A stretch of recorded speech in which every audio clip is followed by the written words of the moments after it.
हाय दोस्तों, carpet area में बहुत सारे लोग फंस जाते हैं। प्राइसिंग भले आप उतने का ही देते हैं, लेकिन जो आप आंखों से देखते हैं उसमें भ्रमित कर दिया जाता है, उसमें चीजें गलत कर दी जाती है। अब इससे बचना क्या है वो आप समझें। जब आपको वो एग्रीमेंट पे कारपेट एरिया जो फ्लोर प्लान फिट करके देते हैं, या फिर ब्रोशर पे जो साइज होता है, ब्रोशर पे देखें तो हमेशा आपको डायग्राम में दिखाया जाता है ऑन पेपर कि ये हॉल है जो 20x15 का होगा या 20x20 का होगा, बेडरूम जो 14x10 का होगा, 13x10 का होगा, 12x10 का होगा। तो आप ये दिमाग में लेके चलें कि जो आपको फ्लोर प्लान पे साइज बताया जा रहा है वही सेम साइज आपको मिलने वाला है। एग्जैक्ट हाइट कितनी होगी वो भी आप एग्रीमेंट पे लिखा के लें। जब आपका रजिस्टर्ड एग्रीमेंट होता है तो एक्चुअल कारपेट एरिया जो उसमें दिखाया जाता है मेजरमेंट में, एग्रीमेंट के अंदर जो मेजरमेंट दिखाई जाती है उस मेजरमेंट के ऊपर गौर करें। साथ ही फ्लैट का हाइट आप बोले उनको कि हमें फ्लैट की हाइट एग्रीमेंट में मेंशन करके दो, तो जो वो एग्रीमेंट में लिखित में की जाएगी ना वो आपका एक्चुअल होगा, ना कि जो आपको सैंपल फ्लैट में दिखाया जा रहा है। सैंपल फ्लैट में आपको कहा जाता है कि देखें ये 10 फुट का हाइट है, लेकिन एक्चुअल वो 11 साढ़े 11 फुट की हाइट होती है। जो सुनाई 10 फुट का पड़ता है बट दिखाई वो बहुत बढ़िया, बहुत खूबसूरत 11 साढ़े 11 फुट की दिखाई पड़ता है। आपको बताया जाता है कि इसकी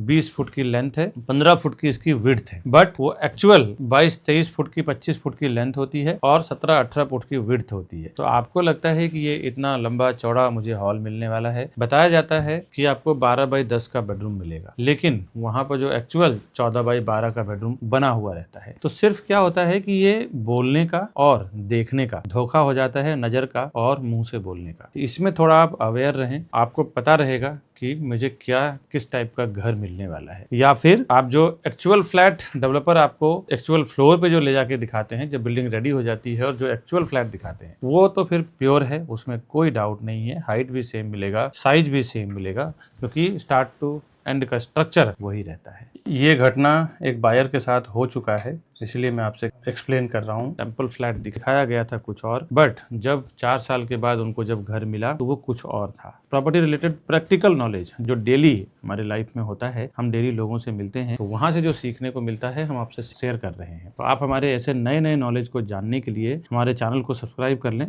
प्रॉपर्टी प्लाजा विकास बरनवाल को। साथ ही साथ ऐसे नए नए प्रॉपर्टी के प्रोजेक्ट के वीडियोस मैं हमेशा डालता रहता हूँ मेरे चैनल पे, और घर बैठे आप प्रॉपर्टी का नॉलेज भी, प्रॉपर्टी के प्रोजेक्ट के वीडियोस भी देखने के लिए हमारे प्रॉपर्टी प्लाजा विकास बरनवाल चैनल को सब्सक्राइब जरूर कर लें दोस्तों।